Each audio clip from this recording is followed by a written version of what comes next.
I have 6 people waiting in the 7 people in the waiting room. Chamberlain.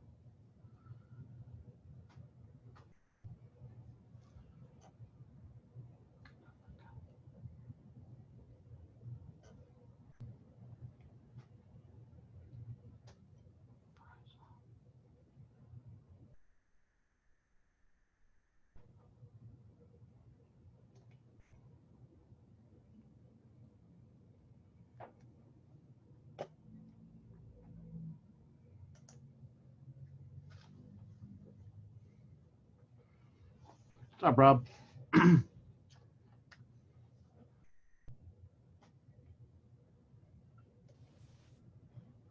Hey, Antonio, what's up? How you doing? Good, how are you?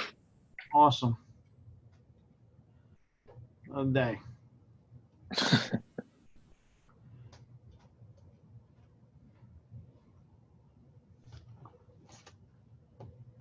Are you guys back in the office yet, or you're? We've been doing like a rotating team of about 4 or 5 every 2 weeks. So last week I was in the office, and now this week and next week I'm working from home. And then the week after I'll go back to the office, and we're basically on that rotation for the foreseeable future. Yeah, it was just announced today for us that we're not getting back to the office till like January. Yeah, basically we're doing the same thing. We're kind of we're not going to be back in full swing where everyone's there at the same time, basically until a vaccine is developed, I think. Yeah.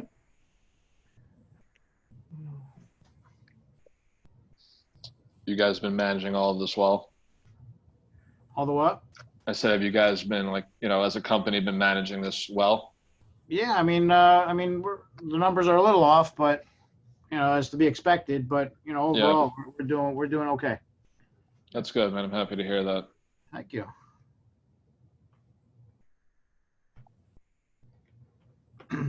Alyssa Gorin is part of our team, right? Yes.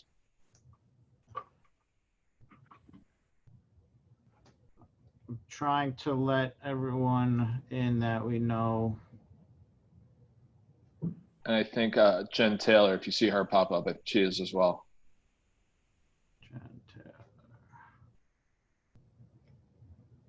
Anyone we don't want to let in? Any residents? Well, yeah.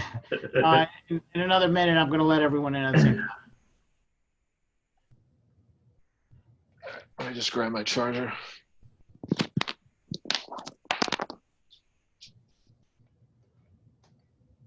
Jim Lee. Jim is coming? Nice. Yeah, look at you, man. All right, 6 o'clock, I'm going to let everyone in.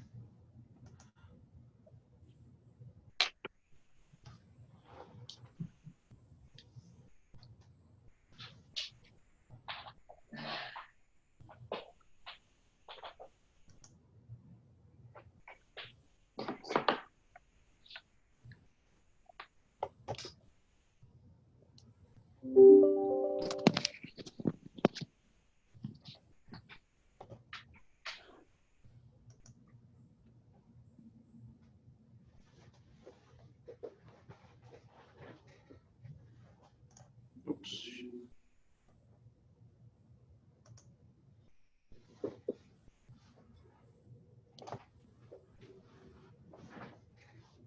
Hey, everybody. Hello. Hey, Paul. How's it going, man? Very well. How about yourself? Doing good. Good.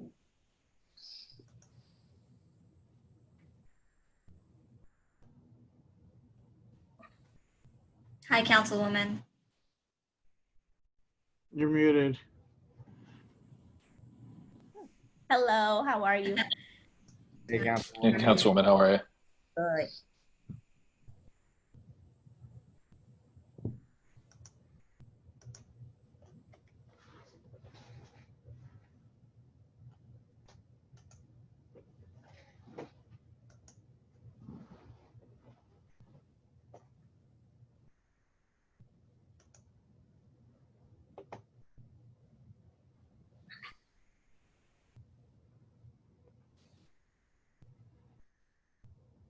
People are still popping in, so maybe we wait a couple minutes before we start. Yeah, I think so.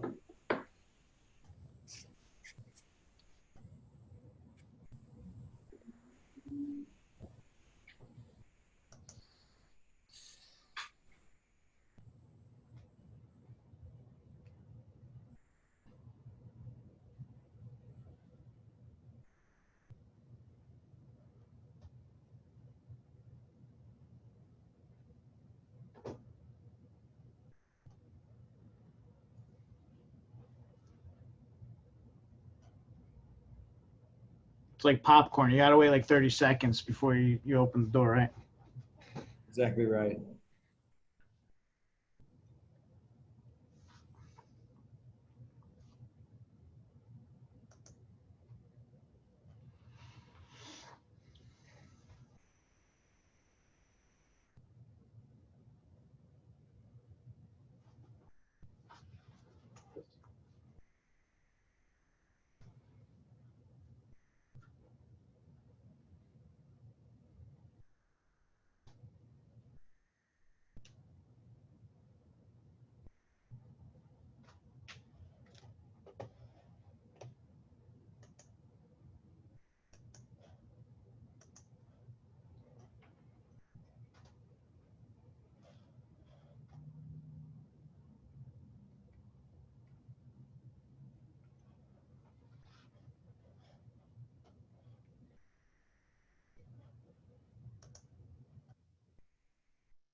Look who's here.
All right, it's 6:05. I think we could get started now, unless there's any objections. All right, so welcome everyone to this evening's public outreach meeting for the Morris Canal Greenway Bikeway project. My name is Antonio Spanagopoulos. I'm from TNM Associates. I'm one of the design consultants for this project. And before we start the meeting, I just want to go through some housekeeping items. First, I want to advise to everyone that this meeting is being recorded. I ask that everyone remain muted, and there should only be one person speaking and hopefully unmuted at a time to the best of our ability. If we're getting some background noise, you may be muted if you're not muted. During the meeting, we're going to have some polls. So when they come up, please vote so we could get a good representation of opinions in the room. If you have any questions, you'll have a couple of options. You could either use the chat option. Before I say that, we're going to ask that you keep your comments till the end so that we could get through our presentation and answer questions all at the same time, because they may be answered through our presentation. You'll be able to use the chat option if you want to just type in your question that way. Or if you don't want to use a chat, you can write your question down and ask your question at the end of the meeting. At the end of the presentation, if you have questions, I'll go through the chat first, try to get those questions answered. And then if you'd like to voice your questions, then we'll ask you to unmute yourself and ask the question, and we'll do our best to answer it.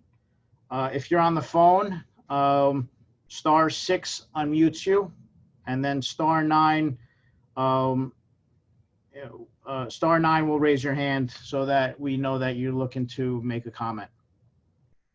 I'll repeat these options later when the time comes. And with that, I want to introduce Barka Patel from the Jersey City Engineering Department, who will be starting this presentation. Thank you. Thank you, Antonios, and hi, everyone. It looks like we have about 50 participants already on the call, which is great. I just want to thank you all for making the time to attend this meeting. We're really excited to talk to you today about the Morris Canal Greenway project in Jersey City. And before we go through introductions of the rest of the project team, I just want to introduce myself. I'm Barka Patel. I'm the Director of Transportation Planning for Jersey City. And I'd like to let everyone know that we're hosting this meeting in partnership with Councilwoman Ridley and Councilman Robinson, because these projects are located in wards A and F. So I'd like to give them a moment just to introduce themselves and offer any remarks they may have. Okay, thank you, Barka. I'm Councilwoman Denise Ridley, the Councilwoman for Ward A, and I don't want to take up too much time. I'm excited that we have a good number of people on the call, and I just want to encourage everyone to, stay involved, stay engaged, so that we can know what's going on in our community. So thank you for being willing to participate this evening.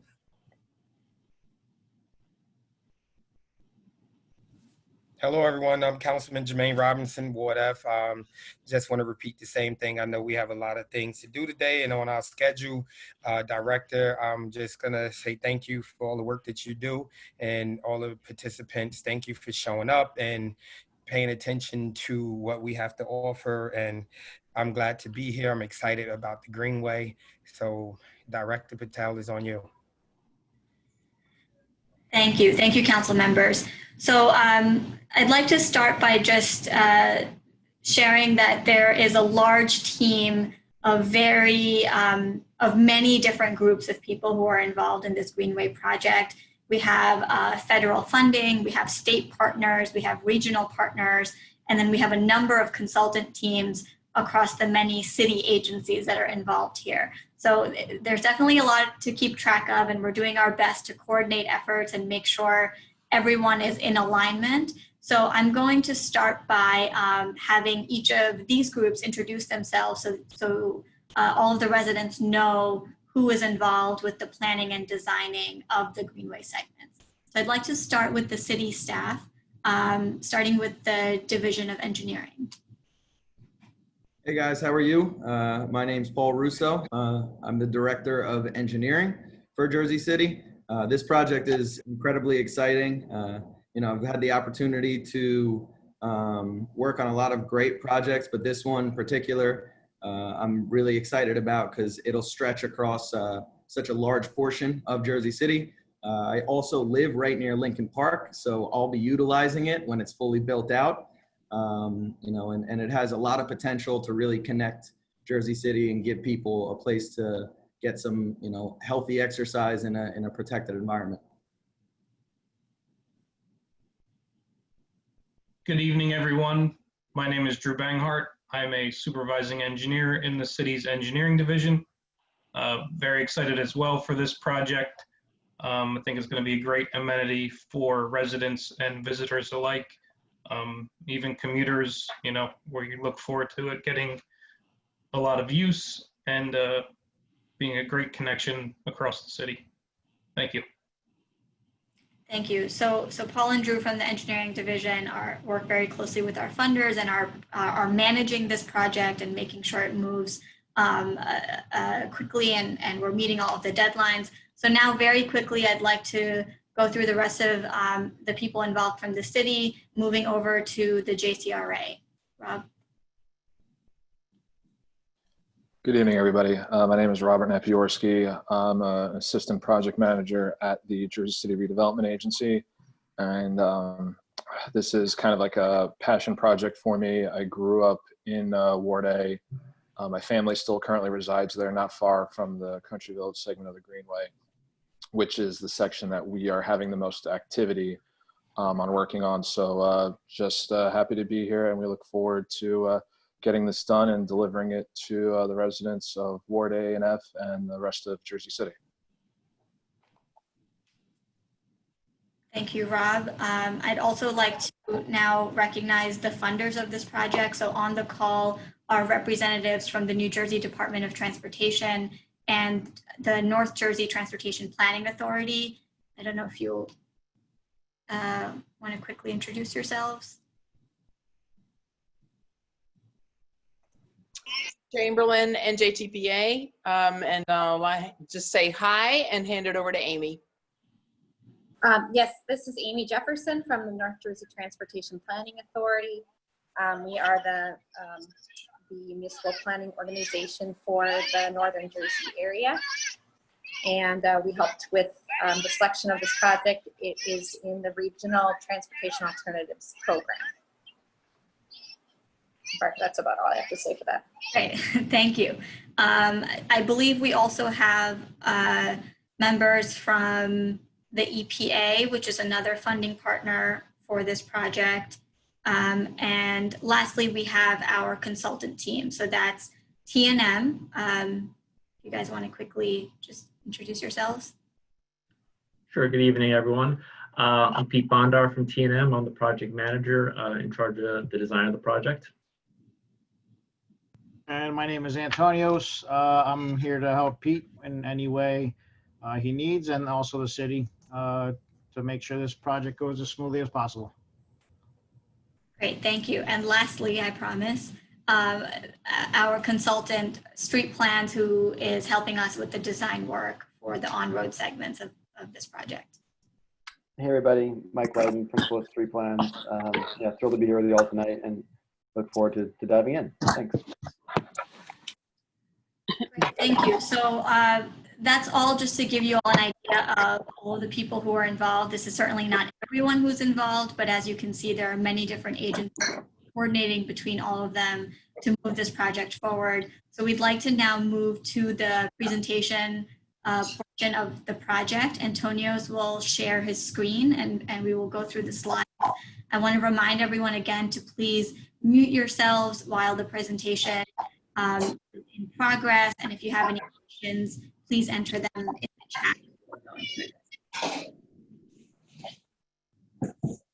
Great, thank you. So I just want to start by giving a little bit of background about the regional Morris Canal Greenway initiative.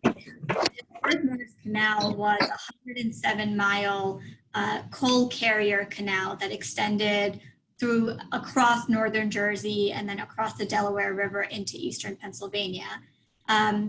And this regional initiative is led by the North Jersey Transportation Planning Authority, or the NJTPA, whom you just heard from a minute ago. And in 2012, the NJTPA formed what's called the Morris Canal Working Group, which is a group of over 150 members and stakeholders from the 6 counties through which the Morris Canal Greenway runs.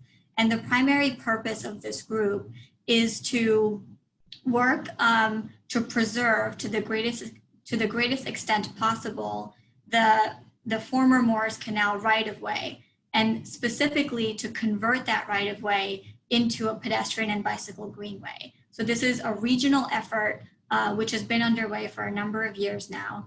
Currently, the regional greenway plan envisions a 111-mile pedestrian and bicycle path that follows the canal's historic route. And like I mentioned, it connects 6 counties in northern New Jersey. To date, about 1/3 of the greenway either already exists or has been built. And when the greenway is fully constructed, it will connect 16,000 acres of parks and open space, a number of rail stations, schools, and cultural institutions. But really the most exciting part about it is that it will provide a safe pedestrian and bicycle path so that people can travel across northern New Jersey on foot or on bike without having to get into a car or another mode of transportation. And because of its history, it's a really unique cultural asset that we want to take advantage of. Next slide. Great. So after this working group was formed in 2012, Jersey City actually initiated a Morris Canal Greenway study specifically for Jersey City to understand how we as a city could advance some of the segments of this greenway. And that plan included robust outreach throughout the community and also a planning and design process where a consultant team and the city staff at the time work through what the Greenway could accomplish and what it could look like in Jersey City. And some of the objectives of the Greenway were to renew the connection between the community and the history of the Morris Canal, to provide safe and convenient access for residents and visitors between the neighborhoods and to connect the various parks, schools, attractions, and transit hubs in Jersey City. And lastly, to create a world-class bicycle and pedestrian destination. So now, while a greenway may mean many things to many different people, essentially the idea behind it is to have a designated space for recreation and non-motorized mobility or transportation in Jersey City. Next slide.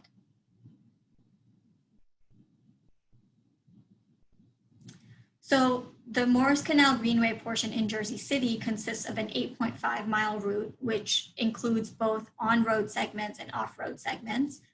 To date, about 50% of the Greenway is either already complete or is in progress now, which includes the 4 segments that we're going to talk about today. And I don't know if you can see this very clearly on your screens, but all the segments here are numbered from 1 to 14, so 14 different segments. Today, we're going to talk about segment 3, which is the blue line on the western side of the city, yep, right there, which is the Country Village portion. We've also been funded for segment 5, which is on the southern end of the city, right by Merritt Street. Great. And then segment 10, which is up in Bergen Lafayette by Whitlock Cordage. Oh. Sorry, everyone, give us 1 second.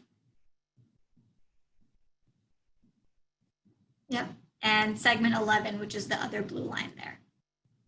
So if you could zoom back out to the full slide.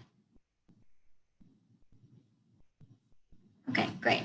So I just want to share with everyone that we're able to advance these projects because the city applied for and received funding from the New Jersey Department of Transportation, and the Jersey City Redevelopment Agency was also awarded a grant fund from the EPA to both address environmental concerns along the portions of these segments that I just talked about, and also to fully design and construct the actual greenway on the off-road segments. And so next, I'd like to talk about the specific segments that we're going to be covering. Next slide. Okay, so like I mentioned, there are a couple of segments of the Greenway that are already complete, and that includes the shared use path along Berry Lane Park, which is segment 9, which is about a half-mile stretch, as well as segment 14, which is a portion of the Hudson River Waterfront Walkway, which is about 1 mile. Those segments are already complete. Today, we're going to walk you through the few segments that are currently in the design phase that will be moving to construction soon. And that includes segment 3, Country Village, which is about 1 mile. Segment 4, which is a path through Mercer Park. And that's actually under the county's jurisdiction, but it will be connecting the 2 segments that we've been awarded for, which are 3 and 5. So segment 5 is on the southern end of the city by Merritt Street in Greenville, which is about 1.3 miles. And then there's a bit of a disconnect, so we don't have a full connection with these few segments we're working on. 3, 4, and 5 are contiguous, and then we skip to segment 9, which goes from the Berry Lane Park portion to Whitlock Cordage. I'm sorry, segment 10, which is Whitlock Cordage, and then segment 11, which continues from Whitlock Cordage to Carbon Street, and then over to the existing bike lanes on Pacific Avenue. Next slide. Okay, great. So before we talk a little bit more about funding and the details of this project, we're about 20 minutes into the meeting and we just want to get a sense of who the participants are. So we're going to do a really quick poll. Please answer a quick question for us just on where you live so we get an understanding of where the participants from this meeting are coming from.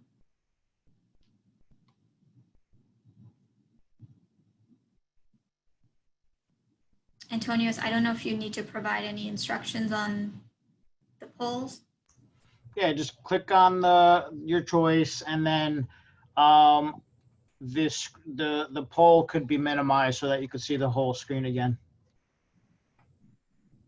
while we continue with the After you presentation. submit your So if anyone, the poll will disappear and you'll see the screen again.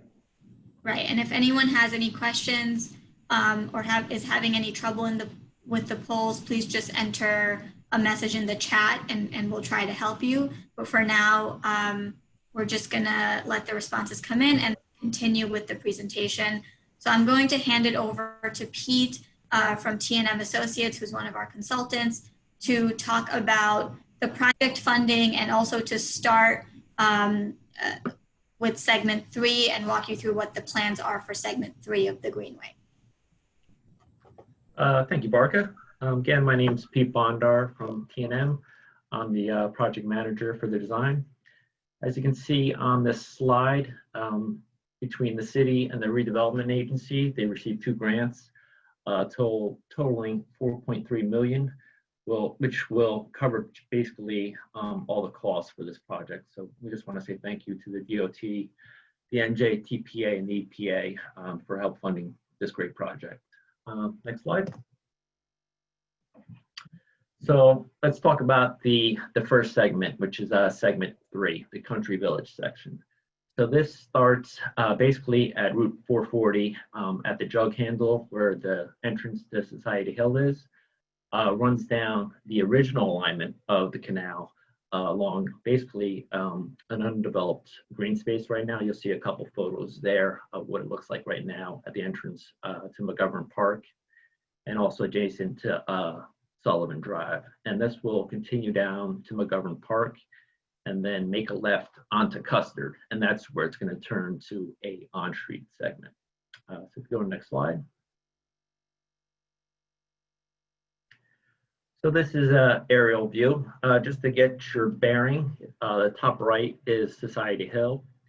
And then you'll see kind of going left to right, we have Route 440. So you see the little white line, that is going to be the trail alignment. So we're going to start at Route 440, run down that original alignment of the Morse Canal. The trail will be 10-foot wide, paved, and the remaining area of that green space will remain green space, either landscaping, nice trees, shrubs, or just green space. You will notice that there will be a little connection to some existing sidewalk on Sullivan Drive. And then also on Sullivan Drive, we're going to add in 18 additional parallel parking spaces along the length of Sullivan Drive. So that trail is going to continue down. You'll see Our Lady of Mercy Church, and across the street from that, there's some parking there that's existing. We're also going to improve that as part of this project. Next slide. So here's just a typical Google Street View of what's there now. You can kind of envision what will it become with a 10-foot wide paved path with the remainder of the green space, with trees, landscaping, or open space. Next slide. So continuing down, you'll see the trail will continue down to McGovern Park. There's existing gate there, so you will be able to access McGovern Park from the trail. There's also the existing steps that go up to Gates Avenue, so that will connect into the trail also. Once you leave McGovern Park, the project takes a left-hand turn and runs down Custard Avenue. That will be the on-street segment with shallow markings. As Barca indicated, it will connect to JFK Boulevard, which is a county project. Next slide. Another Google Street View of Custard Avenue. This roadway will get treatment of just shallow markings. So next slide. So here you should be able to really get a good visual of what the trail will look like. So in the top right, we will have a 10-foot wide paved trail, paved with asphalt, so it will be handicap accessible. Like I said, the remainder area, the right of way that we're going through is probably 30 to 50 feet wide. So if you can imagine, 10 feet of it will be paved, and the remainder portion will be, landscaped with trees, shrubbery. And we kind of, on the bottom right there, we kind of took an existing photo and superimposed some of the landscaping proposed to give you a kind of an idea of, how this is going to look. It's going to be a trail, but then it's also really going to be a quite beautiful park. Some of the other amenities will be, your typical street furniture, benches, trash receptacles along the trail. There will be lighting, which will be low-level LED lighting. And security cameras also. We are aware that there's some flooding issues on this segment. So we have added a good amount of drainage and stormwater facilities, as well as regrading the entire stretch of this trail to really mitigate stormwater and flooding in the area. Like I said, this is an original alignment of the trail, so there will be some wayfinding signage and also historical markers to kind of lend a little history to this trail and what was here before. As I mentioned, as Barker mentioned too, there is a grant from the EPA for environmental cleanup. So as you can imagine, this was a canal at one point, and it was eventually filled in, and it was filled in with what's called historic fill, which is, it's not major contaminants. It's, just material that was put there that wasn't native, but it does require some remediation. So basically that's going to consist of a cap, which basically we're going to take the top foot, 2 feet of material off and add new material. That'll kind of cap and, complete the environmental remediation of this section of the canal. Next slide. And that's kind of it for segment 3. I will pass it back over to Barker to talk about the next section. Great, thank you. So we just wanted to provide an overview of segment 3, but I do want to mention, because I know there are members of the community around Country Village on the call, that we've been very actively working with that group to talk more about the specific details of the flooding concerns and the environmental improvements we're going to make. But as I mentioned earlier in the call, segment 3 connects to segment 4, which is the portion of the Greenway that runs through Mercer Park. And so we wanted to provide a graphic showing what that connection is envisioned to be. This is part of a project through Hudson County, and this plan was developed by the county and their consultant GPI, which shows from Custer Avenue, which is on the right side of the top right side of the screen, there would be sharrows to indicate that cyclists are able to use Custer Avenue exiting from McGovern Park and the off-road Greenway portion coming on street onto Custer Avenue. It will include signage to indicate that it's a continuation of the Morris Canal Greenway. And the road markings will include super sharrows. And that will connect to Kennedy Boulevard. And the plan for Kennedy Boulevard, which is shown on the screen here, is to have a 2-way protected bike facility on the east side of the street. So you see that on the top portion of Kennedy Boulevard on your screen right now, where there are the green markings. And the idea here is to provide a protected connection for cyclists. Yeah, I know you're such a careful lawyer, you don't want to be college. And obviously to make pedestrian improvements along Kennedy Boulevard for those 2 blocks before the Greenway connection leads into Mercer Park. So this is a draft plan. This design has not been finalized by the county and their consultant yet, but this is part of a project that's been funded for design and construction. And we wanted to show this to the community to show you what the city and the county are planning on doing to establish this connection. And when this project does move forward and the plans are finalized, we will make sure that everyone who's on this call today and others in the community are informed so you can provide additional feedback at that point. Okay, so that covers segment 3 and the connection into segment 4. The next thing we want to present on is the remainder of the segments, and they differ from what you've seen so far because they are primarily on street. And because of that, we wanted to provide 2 different design alternatives for what the treatment could look like while taking into account all of the feedback that we've received from the community, specifically in this part of the city over the years as it relates to transportation. And I also want to add that while the primary purpose of this meeting is to just present all of this information to the community so you're all aware of what the project is about, we're also looking for your specific feedback on the next few segments to make a decision on which alternative we decide to move forward from design to construction. So to present those few segments, I'm going to turn it over to our consultant, Mike Lydon, who will go through segments 5, 10, and 11.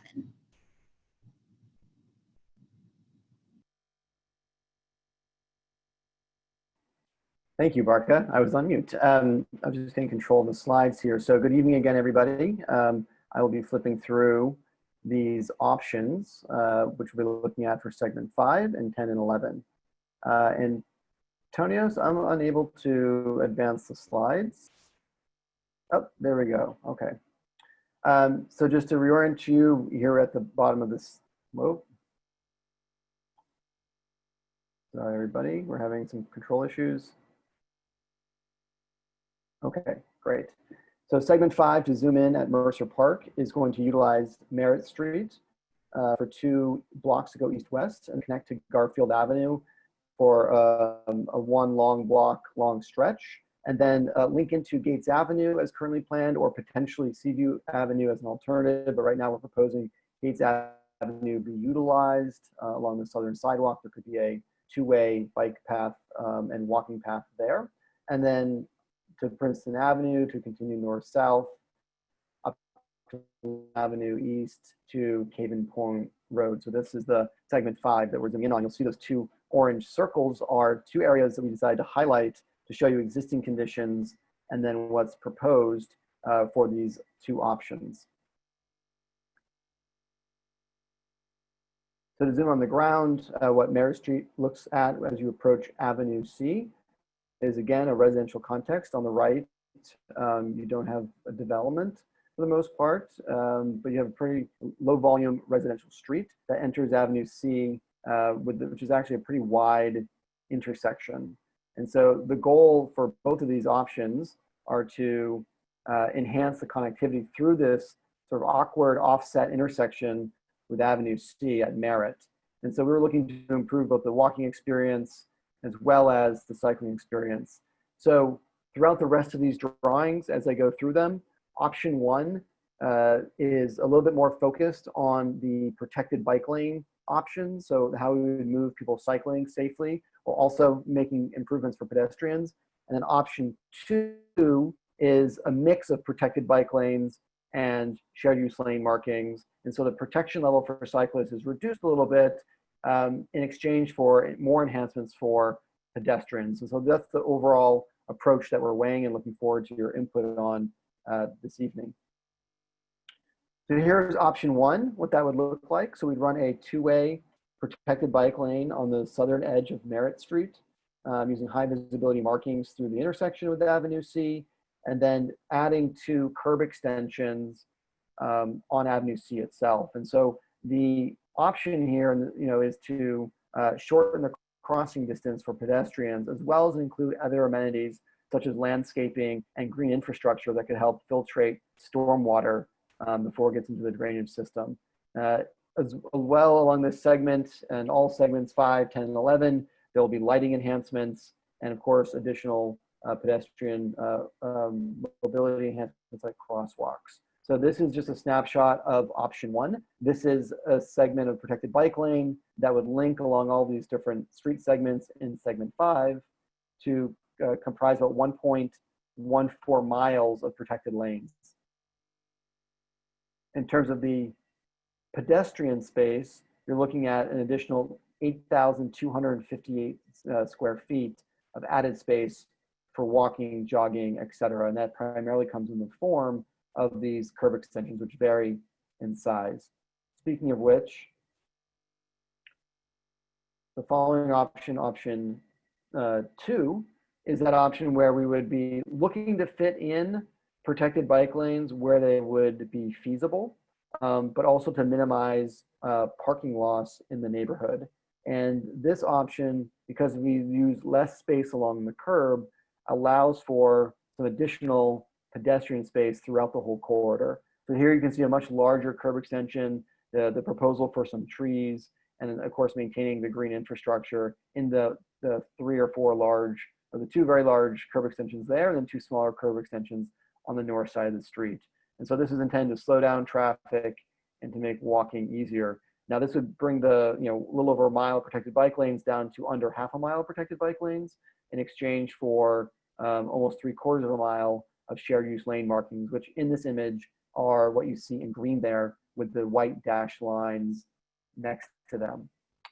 Of note is the available pedestrian space in option 2 basically doubles in comparison to option 1. So you're seeing over 15,000 square feet of pedestrian enhancements. So these are the 2 options as envisioned with a snapshot at Merritt Street and Avenue C. So moving on, we'll look at the second snapshot along, oh, sorry, we'll go back. No, it's okay. Sorry, you can continue. Oh. Okay, sorry, Barca. Do we have a, so looking at do we have a poll for that one? It'll be for the whole. After this. Yeah. Okay. Thank you. Streets, you're looking here south. Looking south would then link into, as I mentioned, to Gates Avenue and a path that would be on the southern side of Gates Avenue. And so this north and south connection at Princeton, we really drew this example between Brown Place and Winfield Avenue, if you know the location. I'm sure some of you are very familiar with that location. And so here's the existing street between Brown Place and Winfield Avenue. Now, it's interesting to note about Princeton is that over the years, a lot of the available sidewalk space and property space in terms of the frontage of individual properties has been transformed into typically one space for off-street parking. So when you have that condition, it doesn't allow for on-street parking. So there's kind of this mix of both on and off-street parking available along Princeton Street, which means that the overall available supply on the street generally tends to be a little bit lower than other residential streets which don't have as much off-street parking in the frontage. So just making that a kind of a contextual note there for why Princeton Street is a little bit different from the other locations along segment 5. So option 1, again, continuing that 2A protected facility. So we're trying to really simulate the experience of being on a trail and maintaining that strong connectivity of the Morris Canal experience, which is off street, and make sure that continues on street. And so this is just a continuation of that option 1 that I showed you on Merritt. The other enhancements here, as you can see from before and after, are to add in curb extensions along the intersecting streets. So again, here's Brown Place and Winfield, if you take a look, and then we'll be adding the curb extensions on both of these intersecting streets to reduce that crossing distance and to slow down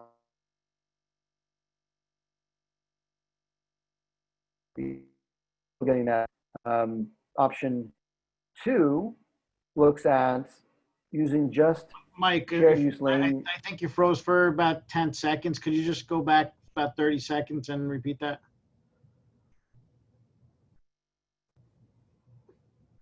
Yeah, sorry, everybody.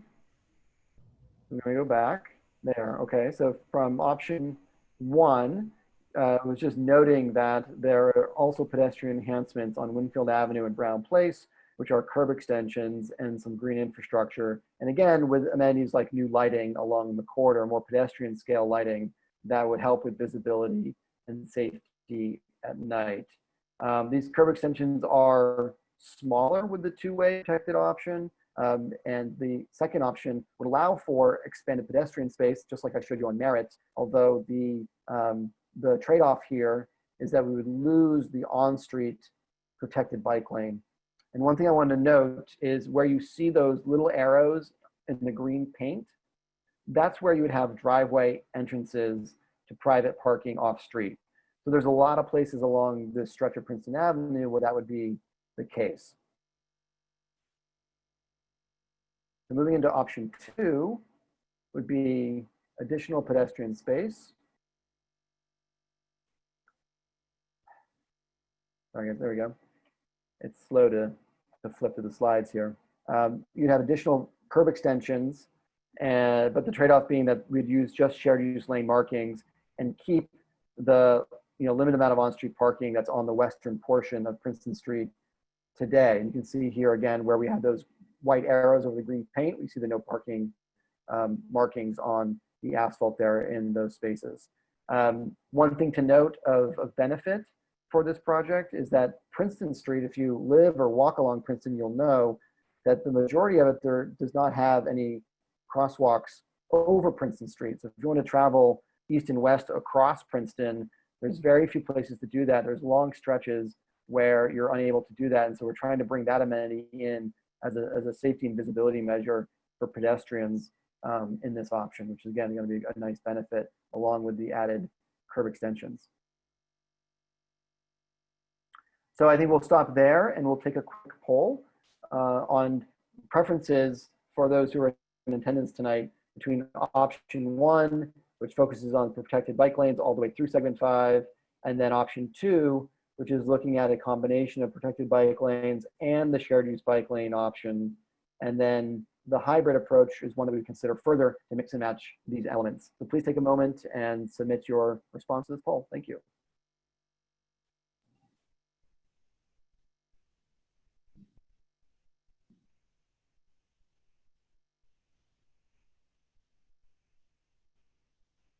And Antonios, why don't you let me know when to continue once you've had your poll results, please.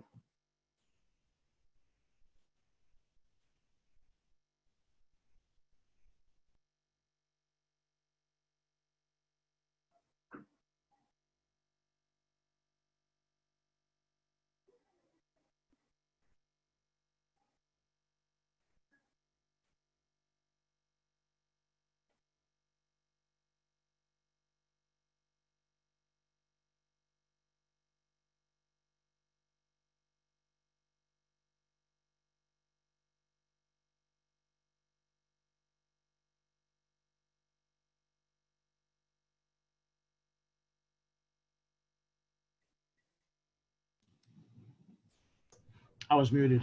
We have 51 out of 68 votes. If you want to continue while they vote, while the rest of the participants vote, you could do that. Okay, thank you very much. Take control back here. We'll move on to segment 10 and 11. Now, these two segments, as you can see on the map, are actually much shorter than segment 5.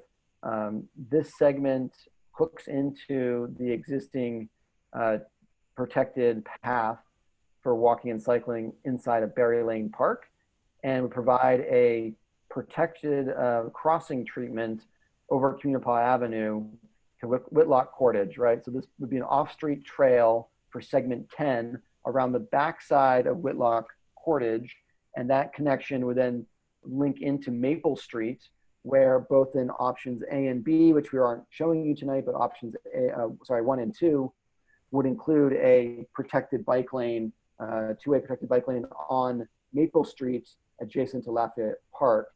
And then where the two options come into play are on Van Horn Street for 2 blocks, Carbon Street for a block, and then linking into the off-street path that exists between Carbon Street and Pacific Avenue. And as many of you would know, we've been out in the city recently, that there are now protected bike lanes that link into Grand Street and continue towards the waterfront along Grand Street. So this is a really strong connection to be made, which will leverage the existing on-street bike lanes and the opportunity to provide off-street connections through Whitlock Cordage and of course to Berry Lane Park. So this is a really This is a short segment between 10 and 11, but it's a really critical link to be making.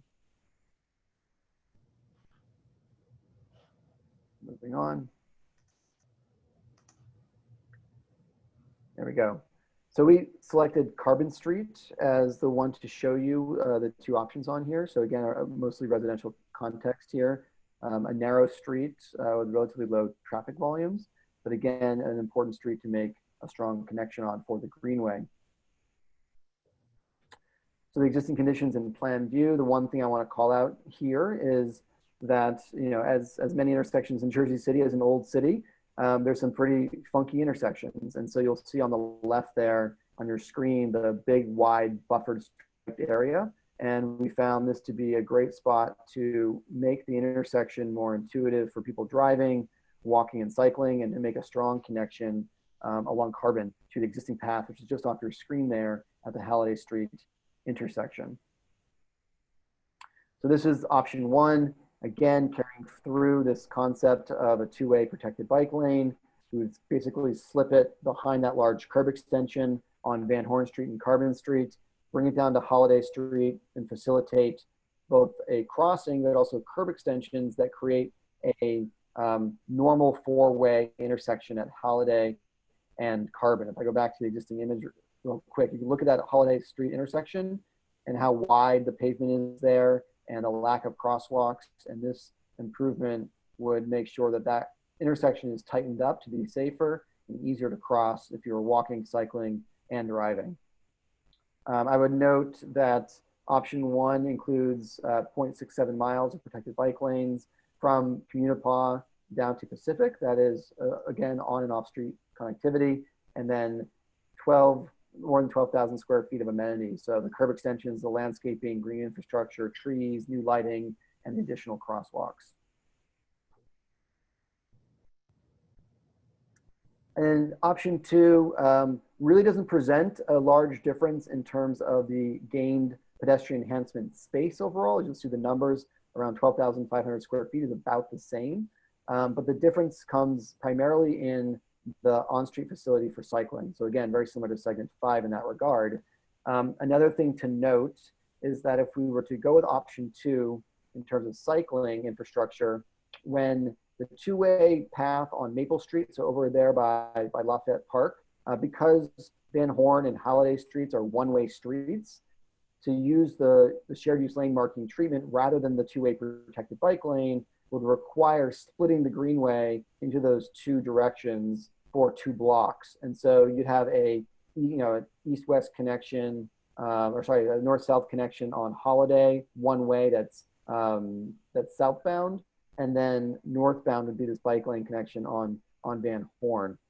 So off the screen there, you would see also Sharrows going the other direction on Holiday and incoming Sharrows from Van Horn. So I hope that makes sense, but it's just an important point to be, it's a little bit more circuitous in terms of cycling, and of course not as protected as option 1. So that's the detriment with little additional pedestrian space gained, which is actually a big difference from segment 5, where we saw the doubling of pedestrian space, versus this is just a very minor change between option 1 and 2 for people who are walking. So I think with that, I'll stop on this slide, and I will let the poll run for segment 11 and to see what you all prefer moving forward. And so option 1, the protected bike lanes. Option 2, shared bike lane striping throughout the Van Horn and Holiday Street, or to go back to the drawing board and consider any other version of the two.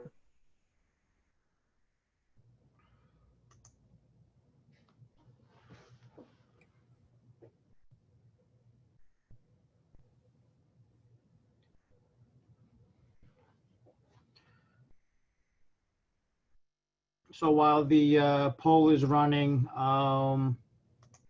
Pete, you want to go through the schedule? Sure. Thanks, Antonios. So this is kind of a timeline of the project. Survey was completed last winter. Right now we're in that design permitting phase. So that's where we're at right now. We would like to have the design of all these segments complete by this fall. We would be able to bid the project, award a contract over the winter, and then get right into construction once the weather breaks early next year in the springtime. By the way, that's just a typo on the winter 2020. That should be 2019. For the record. Pete, can you just explain for everyone what the land survey consists of, so there's no confusion? Sure, that's, basically on the ground, taking survey of all the existing conditions that are out there right now, so we can, accurately design the project. Great. Okay, thank you, Mike and Pete. So that concludes the presentation part that include, can you just go back one slide? Yep. Yeah, so that concludes the portion of the presentation where we're actually showing you the plans. And because this is a virtual meeting, we wanted to provide these snapshots as opposed to going block by block and going through every single detail, because the idea is generally that the alternative is a typology. So whichever direction we want to go with based on community feedback, a similar treatment would be applied on a block that we didn't show the treatment for.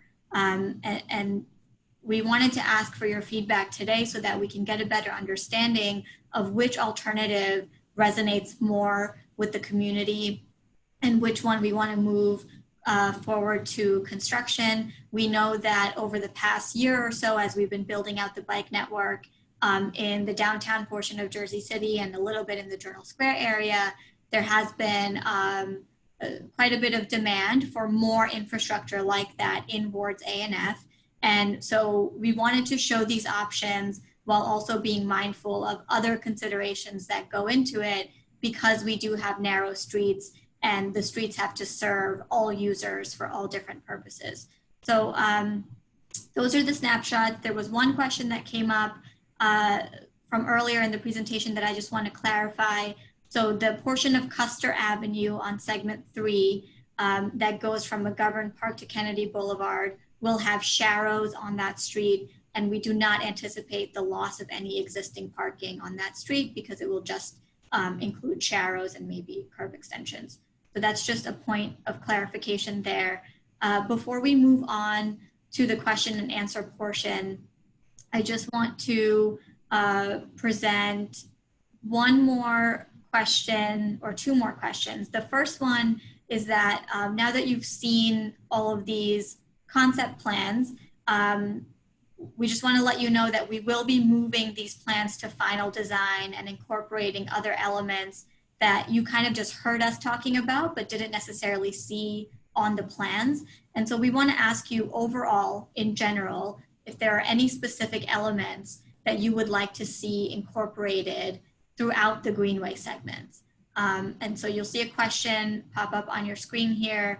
The options include lighting, overall, green infrastructure, more transit facilities like bus shelters and improvements to bus stops where they exist, more protected bike lanes, pedestrian safety improvements, more historical markers and wayfinding signage specifically for the Morris Canal and the Greenway, more programming on the Greenway portions, more consideration and improvements for people with disabilities, or anything or something else that we didn't think about. So please take a moment to just answer this question. Maybe while we wait for this poll to populate, go through the chat. I'll go through the chat and ask some questions that came up. One comment is mountain bikers like to use to ride. I guess that's the section 3 path now. They're hoping that there's enough signage along the path to along the whole bikeway to for people to follow the trail. So the answer is yes. We're looking to put a lot of signage up, and the striping I think will be also self-explanatory of where all the the bike lanes are. One question came up. Will it be from section 3? Will there be a ramp or a bypass for bikers to get around the stairs by the park, Pete? Yes. So basically, there's a pretty big grade difference right at the entrance to McGovern Park, and there's a set of stairs. So the bikeway will go past the stairs along the, yep, so basically you can see those stairs. Oh, There we go. Oh, you want to go to the other one? yeah, this one's fine. All right. Right here is good. So you'll see those stairs to the left on the photo up top, and then the entrance to McGovern Park on the right. So the trail will go straight through that existing sidewalk and continue up, and then basically to get up to the higher portion, you'll have to get up to Custard Avenue. That's where going to be the connection to the high side along the canal. But these stairs will remain here also. Some nice comments about it looking like a nice plan so far. Comment about they love seeing the green lanes along JFK. What is the status of the environmental remediation on section 3? And when can we see any of the latest designs for that, for section 3? You know, it's pretty far along. The environmental remediation is kind of completely encapsulated also with the design of the trail. It's going to be one contract that really addresses both the environmental remediation and the building of the trail.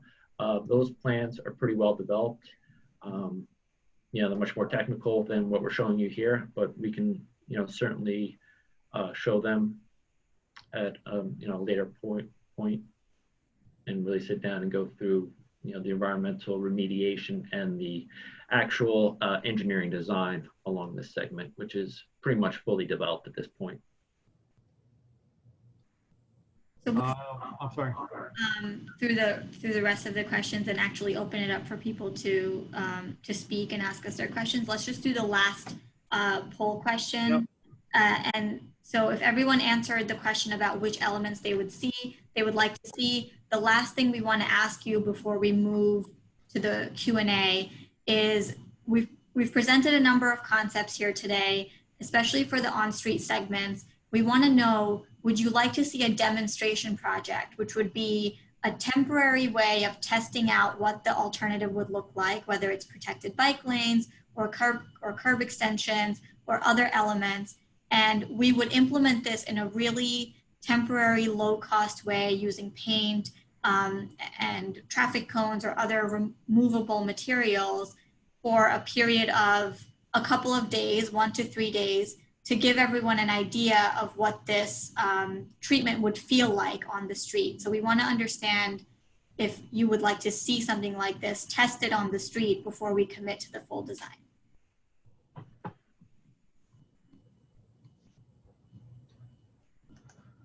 And while that populates, there was a question on, will there be city bike docks in section 3 and the areas? I don't know who would be able to answer that. Maybe Marka? Yeah, so as you may know, we're currently in the process of procuring bike share services. Our contract with City Bike as our bike share provider is set to expire this year. So we can't comment on that right now, but our priority is absolutely to restore a lot of the bike share stations that existed in the southern part of the city, either back to the same locations or near the same location. So we are committed to that, but as a part of this plan, it will not include specifically that bike share station. And if you have other questions on that, you can definitely email me. I'll include the general email address that people can send questions to if they have to hop off of the call, and also my personal email address in the chat. One question here. They like option 1, but for the Princeton section, are the protected bike lanes, will it be a parking loss by installing protected bike lanes? Maybe Mike could help out with that. Sure. Yes, there would be a loss of parking that's existing on the street today on Princeton on the west side of the street, from Linden down to Gates. And we had the numbers on that if you want us to be more specific, but essentially that on-street parking that's available now would be converted to the two-way bike lane option with the other pedestrian amenities. I got a question privately from Amy, from the NJTPA. She asked, is there any truck traffic? Do we know about the percentage of heavy truck traffic or bus traffic along these routes? Amy, can you just unmute for a second and ask the specific question you have? Because I think you had something more specific. Oh, sure. I just had a question about if there's a lot of truck traffic along any of those routes or bus traffic. I'm not too familiar with that area. Yeah, so there is a little bit on the portion of Garfield Avenue, which is a part of the Greenway. That's part of segment 5 that starts at Merritt Street from Mercer Park and then turns onto Garfield Avenue. But the Greenway portion is only there for a couple of blocks. And there is quite a bit of, pavement and some extra space there with the connection to Bayonne, and establishing a protected bicycle connection and improving pedestrian facilities there, I think is a priority as a part of our larger Vision Zero and bicycle master plan goals to improve connections at the city's borders with neighboring cities. But yes, there is a little bit of truck traffic, and some bus routes do use Garfield Avenue. Okay, thank you. So, and I think we should, I don't know if you... There's a couple more questions if I could just get through this. There's a question on, will the path continue into west into Newark? If there's any plans at the moment? That's a great question. Maybe the NJTPA can speak more to this. But yeah, the intention of the Greenway is to establish that connection as a regional Greenway. So the portion on the westernmost part within Jersey City is along 440 and then over to 1 and 9. And the idea is that there would be a connection on 1 and 9 into Newark, which is part of both the Morris Canal Greenway and the East Coast Greenway alignments. That's obviously a very tricky and complicated piece of the larger Greenway, but we're committed to doing whatever we can to support that and see that moving forward. But I don't know if anything is planned, just because that wouldn't be within our jurisdiction. Yeah, I'm not aware of anything from the NJTPA side, any sort of plans to do anything there. It doesn't mean that there's not going to be anything happening. But that's definitely something I can bring back as a comment, that there's interest in seeing that built up a little bit more. Thank you.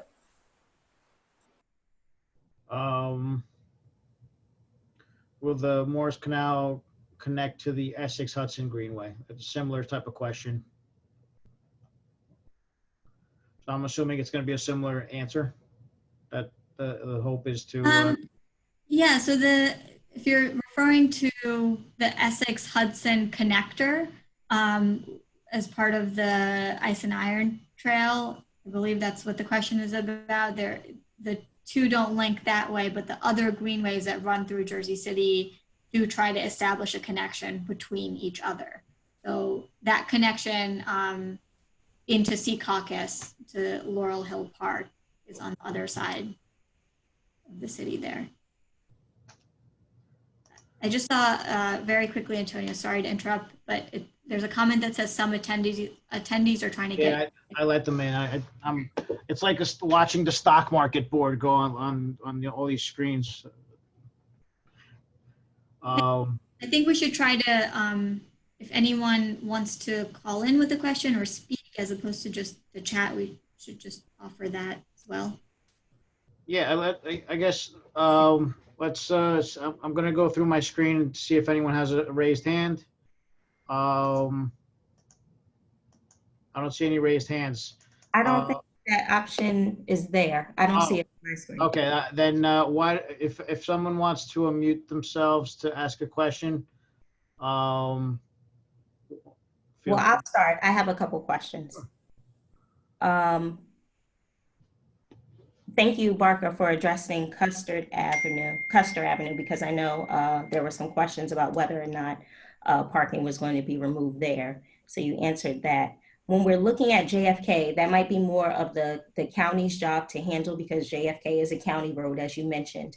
But I just want to make sure that we get input from the businesses there. I know there's a couple apartment buildings on that section, and then there's a restaurant at the corner of Pamrepo. There's a food truck that's there. So depending on what design that they go with, those businesses and residents would be impacted. So let's make sure that we include them. With Cary Woods, I actually like option 2 because recently, I would say maybe within the last year, the Housing Authority, and that's Merritt Street. If anyone isn't familiar with the area, Merritt Street is right next to Cary Woods. The Housing Authority put residential parking only inside the complex. So when they have visitors, a lot of the visitors tend to park on that street and walk in. So I think removing some of those parking spots would be an issue for them, but it's not a high traffic street because if you're not going to Cary Woods, you really have no reason to go down that street at all. So it's not heavy flowing traffic and it's a dead end. So I don't think that option 2 would be a bad option there. I think bikers would still be fairly safe just because it's not a high traffic street. And then on Princeton Avenue, I wouldn't encourage anything that would cause people to gather. I know we briefly mentioned the bump outs and rooms for pedestrians, but Princeton is extremely residential. And I know people are not going to want people gathering around their homes. So anything that causes less gathering in that area is better. In addition, I'm currently working with Princeton. They have parking issues on Princeton now. They're looking to get permit parking. I've added a lot of additional parking spots in that area. Throughout the ward, I think we've added close to 100 parking spots last year. And a lot of them have been in that area and they still have parking issues. They're right next to the light rail station. So a lot of cars park. There's no parking lot for the light rail. So a lot of people park on the street, leave their car, go on the light rail and do whatever they have to do and take up parking from the residents. And as the gentleman mentioned, there are a lot of driveways. So I'm reaching out to zoning this week to take a look at some of those and make sure that they're all legal driveways because that is causing a big issue for them. But I know definitely the residents of Princeton would not be in favor of removing the parking spots because they're having an issue currently with parking. So that's my 2 cents. Thank you. That's really good feedback. I know that Tom Malavasi from Hudson County is on the call. I believe I saw his name, but we will make sure that all of the stakeholders you mentioned for the Kennedy Boulevard project are engaged, and we'll work with you to get their contact information as that project moves forward. And yeah, we'll note the feedback about Merritt Street and Princeton Avenue. Thank you. Does anyone else want to say anything before I move back to the chat? There's some questions still coming up on the chat. Yes, this is Councilman Jermaine Robinson. I don't really have a question, but I guess a suggestion about, and I think a lot of questions are going to be about parking because, you know, number one in the city, the concerns of parking. If we can just, I guess, give the neighborhood advance notice in writing or maybe going door to door to let people know which parking spaces will be affected by this, because I'm sure a lot of people don't know that this is going on as much, you know, notice as we've given out, just to make sure that we really give advance notice because, you know, parking is the number one concern throughout the entire city. That's it. Yeah, Councilman, so just to clarify, would you like us to do that at this stage while we're trying to figure out which alternative to go with so they can weigh in, or are you suggesting we do that before a project moves to construction, or both? I mean, the sooner the better. I mean, I think, you know, given us on a Zoom call. I'm not sure how many participants we have right now, but I'm sure that there's some people that don't know about the computer or don't have Zoom and probably weren't able to get on this meeting. So the sooner the better. Not saying that it should be done before, but definitely before it goes into construction. Okay, understood. All right. So another question that came up, will driveway cutouts be removed on Princeton Avenue? I think that's a Mike question.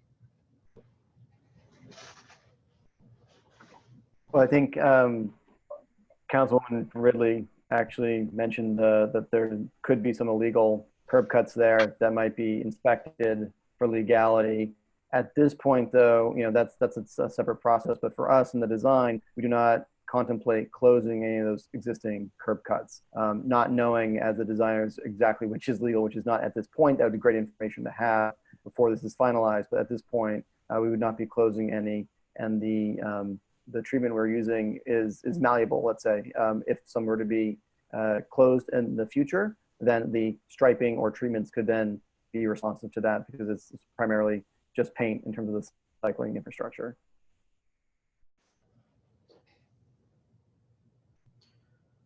And next, there's construction going on Garfield Avenue, opposite Berry Lane Park.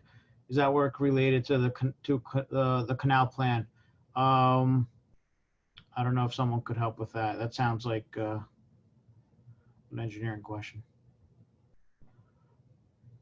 No, that part of Garfield Avenue is not one of these current segments. I don't know exactly what that work is related to. Maybe Paul might be able to weigh in, but it's not related to these segments that we're presenting now for the Greenway.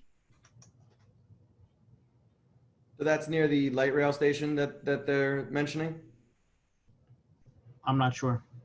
So I believe that is MUA work, and no, it's not related. So a question came up about the presentation. On section 3, we showed the 10-foot wide bike path, pedestrian path, and then the grass on either side. They're asking why it can't be wider. Pete, could you just explain that? Thanks. Yeah, so it's 10 foot wide. I saw your comment that maybe was installed somewhere else and that's not even wide enough. So we can certainly discuss that with the city if 12 feet is a more better design right now. We can have that discussion.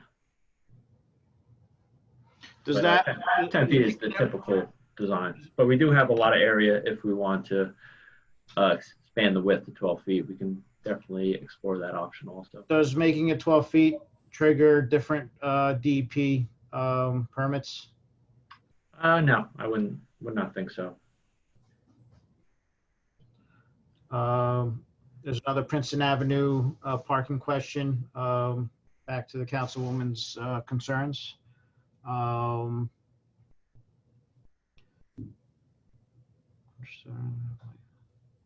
Understood, but we have a light rail station that Councilman Ridley just mentioned that does not have for riders.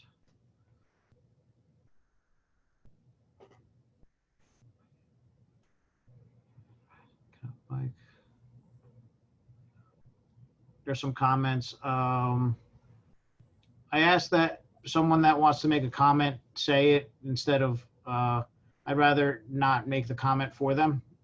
Pam Johnson. And Colin, maybe. Hi. Can you guys hear me? Yep.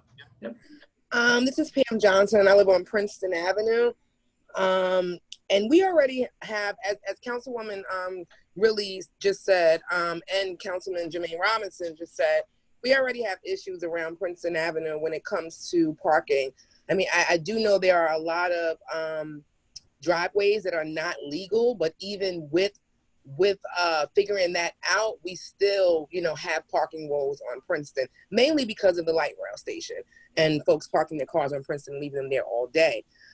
We have a lot of seniors, a lot of retirees. We're a very family, residential community with 1 to 2 family homes. There are no high-rise apartments here. And so we need to make sure that we're, delivering quality parking and just of life to our seniors and our retirees who, live on Princeton and who've been living here for many years. So parking is definitely an issue throughout Jersey City, but Princeton Avenue is definitely one of those areas where we have little to no parking. You literally have to get home by a certain time to even probably get a corner park, which is illegal. So I just wanted to make sure I put that emphasis in there. And thank you, Councilwoman Denise Ridley and Councilman Jermaine Robinson for also bringing it up. Thank you, Pam. Well noted. We'll definitely make a note of that comment. And I think as we're seeing the comments in the chat, and we definitely understand these perspectives, which is why we wanted to have the 2 alternatives to kind of show how we could still move forward with some pedestrian and bike improvements in this part of the city without having to have too much of a trade-off when it comes to parking. And maybe one question that I'd like to ask that people can weigh in on is the point of this greenway is to provide a recreational space and a space for people to be on foot and on bike and have a safe way of moving around and connecting between neighborhoods. And what I'm wondering, which I think will help us refine these designs a little bit more, is what do you think it would take for people to be more comfortable walking around or being on a bike in this part of the city? And what elements are those outside of, a protected bike lane, which is going to have some trade-offs? What elements are those that you'd like to see us include more of, just so that we can take advantage of this grant opportunity and implement some elements that the community really wants to see? So that was one of the questions we asked earlier, right? We took that poll earlier. Yeah, but I think just to get more of a perspective of what those things are and why. Like, is lighting more important because, no one's going to walk on these streets when it's dark out because it feels really unsafe? Just for us to get a better perspective of what would make this a greenway that people would really love in this part of the city. So feel free to unmute yourselves and give us a little bit more feedback if you'd like in the poll question. Sure. Pam Johnson again. I think, Princeton Avenue is unique, right? And so there are people walking around all the time who live on Princeton Avenue. Princeton Avenue is one of those areas that, really, unless you live back here, people don't really come back here unless they're trying to avoid traffic lights, because we only have one traffic light on Princeton Avenue. So I think Princeton Avenue is one of those areas, that, like I said, it's really unique, but we're a very family-oriented neighborhood, and we interact and gather and engage with each other on a daily basis.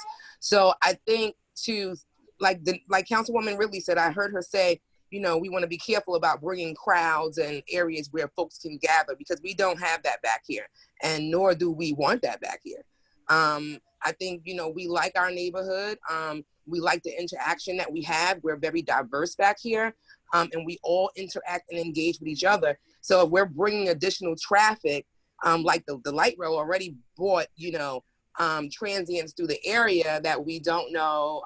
There's been a uptick in crime when it comes to drug dealing on the light rail and trespassing in homes and all that other things that a majority of increase of people bring to a neighborhood. So we don't necessarily want to see folks gathering in front of our homes or just in the area who we don't necessarily know or interacting with it. So I think we just got to be very careful about Princeton Avenue. Other areas are different, but Princeton is very unique. If you've never been on Princeton, folks should come back here and take a walk back here and see how the community engages one another and their neighbors, and we know each other. And so I think we have to be very careful what we do with Princeton Avenue.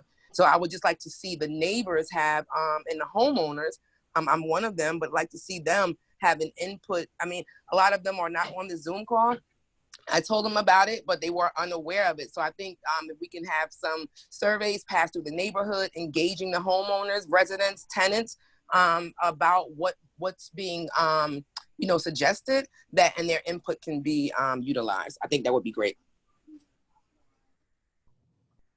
Okay, great feedback. Thank you, Pam. Another question, another parking question. Do we know, do we have an estimate about how many parking spots would be lost? Or are we just assuming parking? Mike, do you want to talk about that a little bit? Why don't you go to that slide? Yeah, if you advance back to the final slides, we had a feeling this question would come up, but didn't want to get into too much detail in just the front end of the presentation. So we did a calculation for both of these options in segment 5. So yes, this also includes Princeton. And if there's interest in seeing the block by block breakdown, we can send that out after this call. But the total impact across segment 5, option 1 versus option 2. So all the street segments in segment 5, there's currently 264 spaces for on-street parking. Option 1 reduces that by just a little over half, right? So that's the protected bike lane option, which is really the source of the debate here at the moment.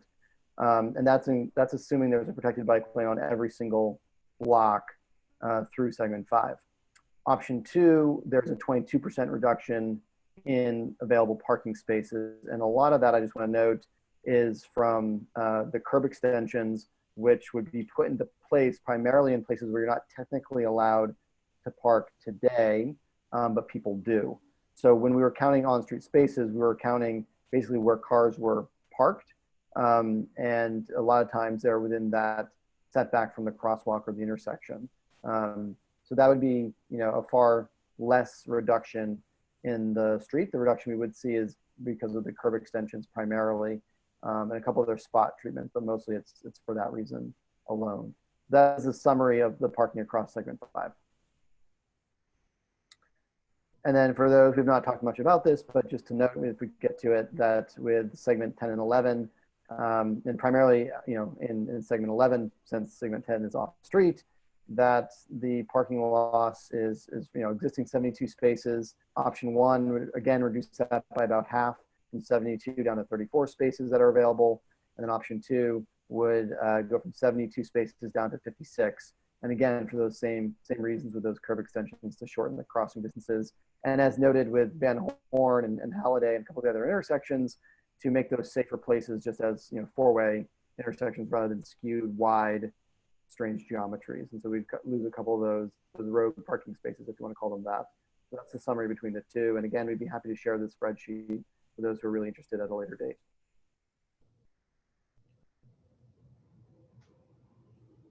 Okay. Then I have a comment here from Will. He says he'd like to know about the parking situation on Princeton Ave. I think we talked about that. Will, if you're on and you still have another question about that, I ask that you unmute yourself and ask your specific question.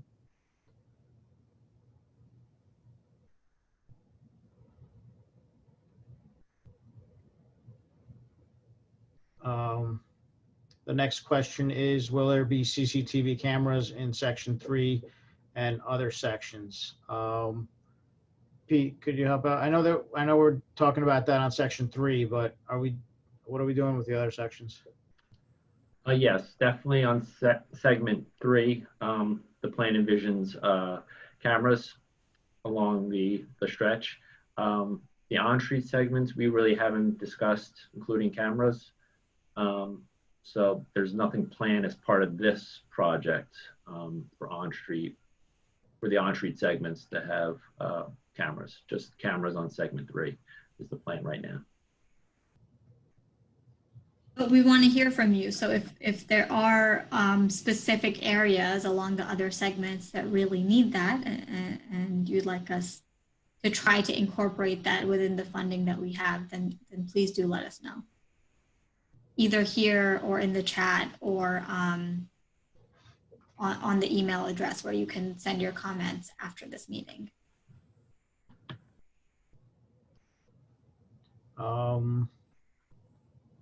Then Andrea Spencer has a comment about there shouldn't be a detriment on people who live in the neighborhood.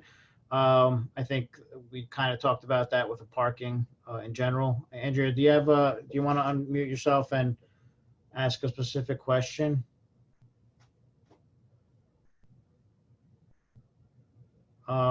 Just for the record, if you're on the phone. Hi, and, I'm here.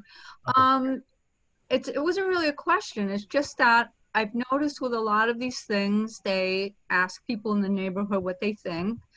And the people in the neighborhood may, like on Princeton Avenue, say, hey, we're really concerned with the parking. And then further down the road, it's just like a deaf ear gets turned to it. And it's like, well, you're getting it anyway. And it's great. And I know the city has to change and progress, and it's going through a lot of changes. But I think I like to ride my bike, but I also need my car. And I need my car for personal reasons that I won't go into. But I mean, you can't just say, well, we're all going to bike now, and boom, now you have no place to park. And I just think they have to be a little more careful in proceeding with these things. And they have to take into account people that live there already, that, you know, they just have to be a little more careful. That they're building a lot of big buildings, like the other man said, and it brings more density. And then, yeah, now there's even less places to park because they're not including parking with these buildings, or when they do that, people have to pay and they don't want to, and they park on the street. So that's all I wanted to say. Thank you. I see Lourdes Keating is raising their hand. Lourdes, you want to unmute and ask your question? Hey, good evening, everyone. It's Jim Keating. I'm sitting in for Lourdes. There you go. Greetings. Question, and apologies, perhaps I missed it. With regard to policing of this bike route, I'm a Section 3 area resident, and I'm curious if there is an event and something happens, what's the thoughts on how emergency folks are going to respond to this? How will they reach them? And if you could characterize that, I'd appreciate it.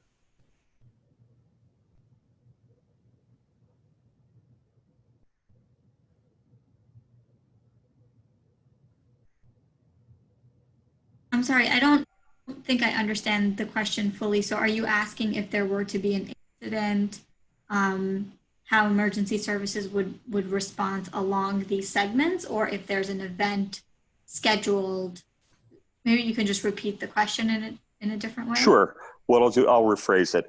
I'm an area, Section 3 area residence, and that portion is behind homeowners' homes. And I'm wondering how the whole bike path is going to be policed. Do you folks envision police officers on bikes, on some type of motorized vehicle? How would oversight on this trail be accomplished? Sure. So in terms of surveillance, Pete mentioned that we are planning on including security cameras along especially on the off-road segment, which is, I think, where the concern is, because it is in people's backyards. And then in terms of access for emergency services, the path will be paved. And because we're envisioning that people will be able to walk and bike on it, it will also be wide enough and have a surface treatment that would allow standard emergency services vehicle to be able to drive on it and access it. Outside of that, we're not envisioning that there would be any more sort of supervision or enforcement in that area outside of what would normally be provided on another city street, you know, outside of just foot patrols and things like that. But obviously, if there do, you know, once this is constructed and people start using it, if there are issues, and we're committed to working with the community on that and dedicating resources there. But right now, we're not envisioning that there would be some extra level of presence in that area. Does that answer your question? Understood. I know another thing came up about lighting, and we would like to mention that we realize, especially in the section that is behind people's houses, we are not going to have intrusive lighting. We are going to be using LED lighting, which is much better to, really decide exactly where you're going to throw that lighting, so it doesn't, spread to areas such as backyards or in houses that is not desirable. So we will be using, the proper kind of lighting to minimize any disturbance to any homes, but maximize safety along the path.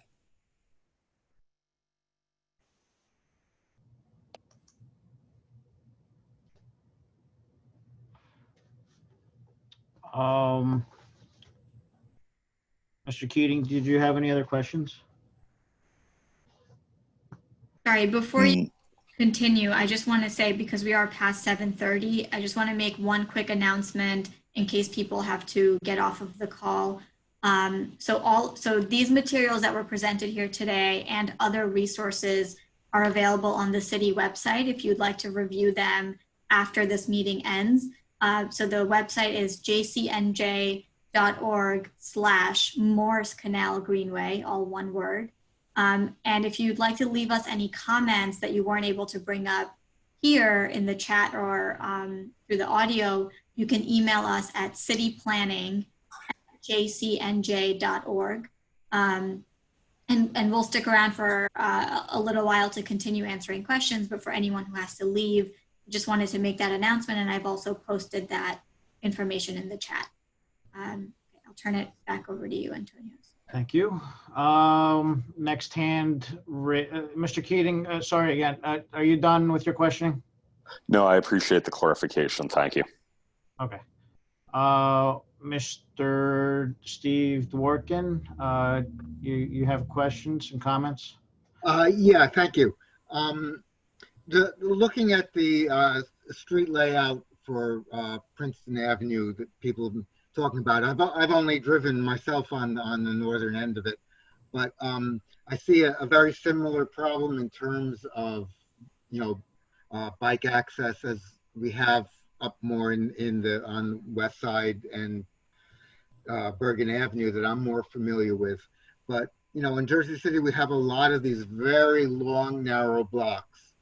And Princeton Avenue is a good example of that. And while in many cases maybe having one-way streets or something might make more room for bikes, in a case like Princeton Avenue, it's pretty obvious that it's very isolated. It's far away from Garfield, and on the other side is the railroad tracks.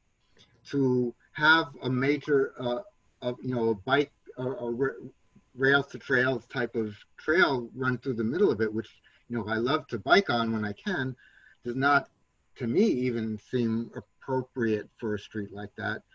But right next to it there's a lot of open land, a lot of it owned by the city or railroads and stuff.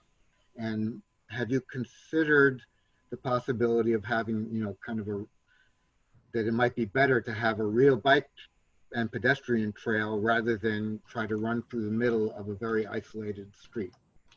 Thank you.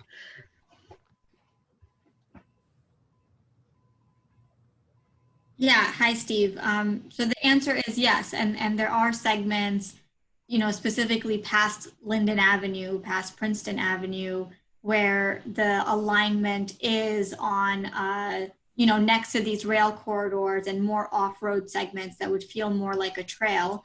But in the shorter term alignment, this is the thing that's more feasible. As you know, when we deal with the property owners for those off-road segments, those projects take decades and decades to move forward, and Bergen Arches and the 6th Street embankment, and those are a few examples of when we deal with rail companies, how long those projects take. And to show some movement and make some progress on this regional effort, we did want to make sure that where possible, we advance off-road segments. And actually the reason we're able to do the off-road trail on segment 3 is because JCRA was able to purchase that property, that Greenway property, from another owner, and the city did not previously own that, which is what enabled us to even advance this project. But for the other segments, the short-term alignment includes that on-road piece, and then down the line, if we're able to, we would secure that area. And we are working very actively with a couple of redevelopment plans that exist. Canal Crossing is a good example, where as we're in the early stages of the redevelopment planning process, we're working with the entities involved to make sure that an easement is set aside or there's right-of-way preserved for the Greenway alignment. So wherever those opportunities show up, we're taking advantage of them for sure. And I think you're right that the preference would be a fully off-road trail, but we want to make sure we're also advancing some on-street improvements where the community wants them. Thank you. I see one more hand raised, Luz Guzman. Luz Guzman. Yeah, Luz, how are Can you you? hear me? Hi. Actually, I was just going to address Mr. Keating's, what I think he meant about policing that area. For example, in Lincoln Park, they put in the blue lights because obviously last year or the year before there was that murder, and it was a very isolated area. So afterward, the county put in blue lights. So if you're ever in, if anybody's like jogging too early in the morning and they need a police call, they press that blue light, especially if they don't have a phone or anything and it's an emergency. So I was wondering if that would be something that would help that area, that specific area that Mr. Keating was referring to. Okay, thank you for that clarification. I apologize that I didn't understand that from the first question. Yeah, I would say we're definitely open to that. I don't know if the consultant team wants to add anything to that. They would be more familiar with exactly what that treatment would look like. Yeah. Well, Lincoln Park has them, so if you want to go by Lincoln Park, and like I said, that was put in after Miss Canos was murdered in that area. So. Yeah, I know exactly what you're talking about. And the company that does the CCTV cameras also does do that. And it does directly contact police. And then also it has, sirens and blinking lights when it is pressed. I know exactly what you're talking about. And it's a great suggestion. And we can look into kind of peppering those in throughout the trail. And I think that's a very good idea.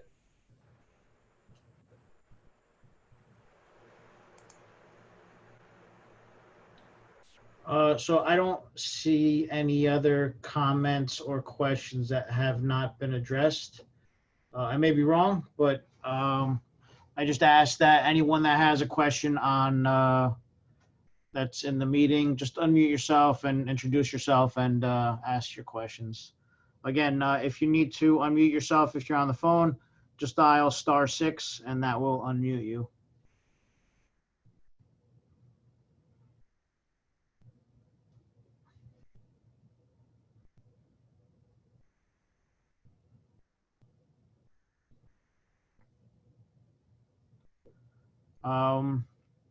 I don't see or hear anyone. On behalf of the team, I just want to say thank you for everyone.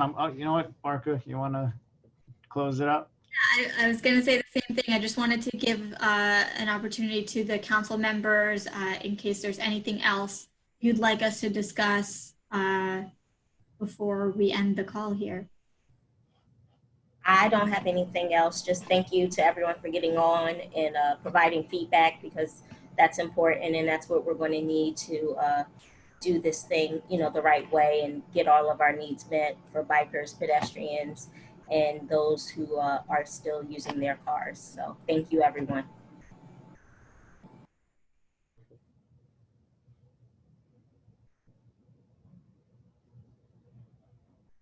Great. Councilman Robinson, you're muted, but Councilman.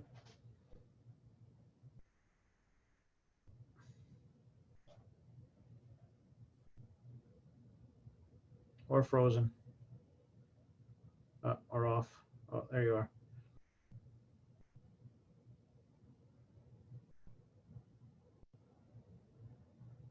Hello? There Can you you hear are. me? Yep.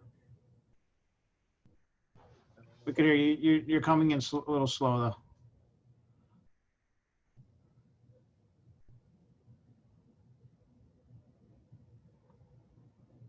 Oh, we lost you. Okay. All right. So again, He's back. oh, Councilman? Can you guys hear me? Yes, there you go. Can you hear me? Yep.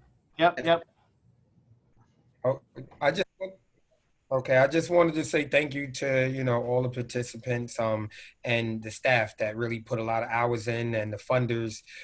We know it's a lot of questions, but and a lot of hours that go into making these things happen. I think we're moving in a right direction, but sure we get out in front of all of the questions so that we build this together. So thank you guys. We do have one final comment here. Patrick Conlon, you want to make your comment? Can you hear me? Yep.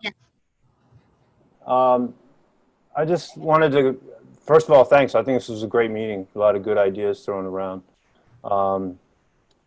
One thing I've read a lot about with these projects is that when they are put in, there's often concerns, but once it's built, people really enjoy having this space to exercise, to get out, to move around.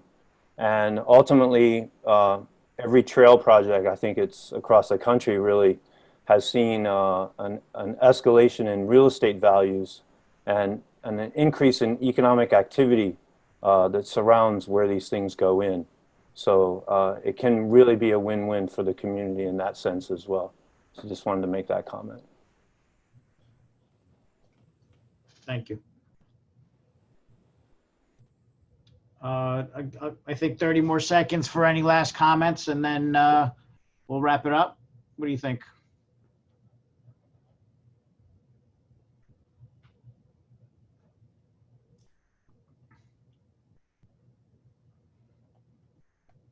I actually don't see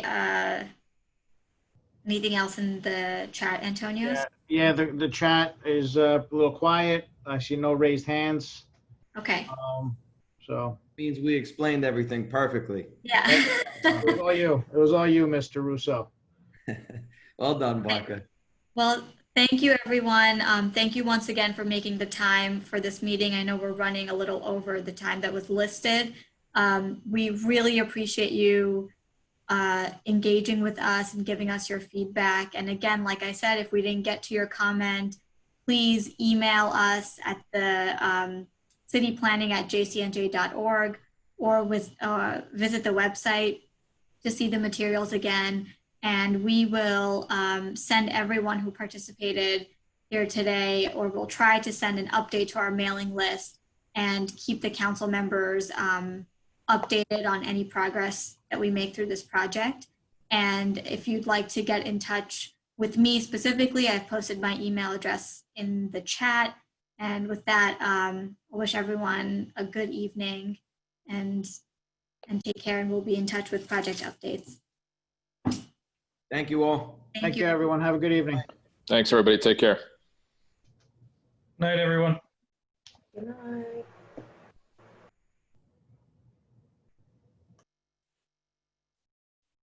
So I saved the chat just in case we miss anything. Good. Yeah, that's good that you saved it. This also got recorded, so Okay. I'll forward you the link later. Perfect. All right. Thank you, guys. Have a good evening. Thanks, you too. Bye-bye.